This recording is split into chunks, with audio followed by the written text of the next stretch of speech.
O'zbekiston Respublikasi mudofaasiga ko'maklashuvchi vatanparvar tashkiloti Xorazm viloyat kengashi tomonidan Urganch tumanidagi 1-sonli o'quv sport texnika markazida pnevmatik quroldan o'q otish sporti bo'yicha musobaqa o'tkazildi.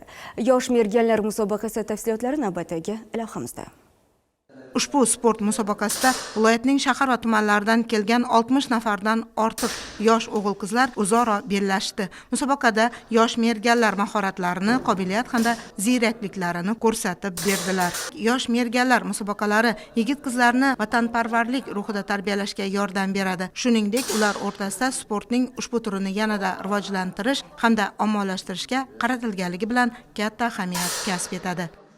Men Qo'shko'pir tumani 12-sonli maktabda o'qiyman. Bo'sh vaqtimda pnevmatik quroldan o'q otish bo'yicha 4 yildan beri shug'ullanib kelaman. Maktablar o'rtasida o'tkazilgan musobaqalarda faol qatnashganman va yaxshi natijalarga erishganman. Musobaqa yakuniga ko'ra umumjamoa hisobida Hazarasp tumani jamoasi Shohsupaning 1-pog'onasiga ko'tarildi. Urganch tumani jamoasi 2-3 o'rinni esa Xiva shahri jamoasi band etdi.